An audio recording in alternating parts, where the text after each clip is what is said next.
আমেরিকায় একটি সংস্থা চাকরির জন্য কিছু নারীকে ইন্টারভিউতে ডাকলো। প্রথমে তাদেরকে জিজ্ঞাসা করা হলো তারা চাকরি করতে আগ্রহী কিনা। প্রত্যেকে উত্তর দিল যে তারা আগ্রহী। তারপরে পরীক্ষক বললেন, আমাদের চাকরিতে একজন ব্যক্তির নিবিড় পরিচর্যা করা প্রয়োজন। সমস্যা হচ্ছে এই চাকরি খুব কষ্টকর। এখানে আপনি কোনো সাপ্তাহিক ছুটি পাবেন না, আপনাকে প্রতিদিন কাজ করতে হবে। তাছাড়া আমাদের কোনো নির্দিষ্ট অফিস আওয়ার নেই।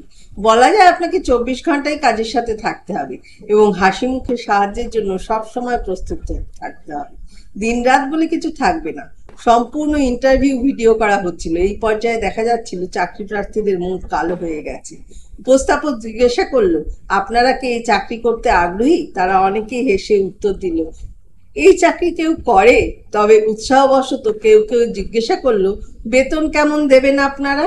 উপস্থাপক মাথা নেড়ে বলল, খুব গুরুত্বপূর্ণ প্রশ্ন। আমরা এই কাজের বিনিময়ে কোনো বেতন দেব না, 1 টাকাও না। হতভম্ব চাকরি প্রার্থী জিজ্ঞাসা করলো, এমন চাকরি কেউ করে? উত্তরে উপস্থাপক বলল, জি করে, বিশ্বজুড়ে অনেকেই করছে।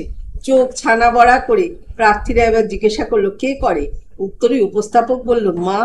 সব মায়েরা এই চাকরি করে আসছে। মায়েরাই একমাত্র বিনা পারিশ্রমিকে এই চাকরি করে আসছে যুগ যুগ ধরে।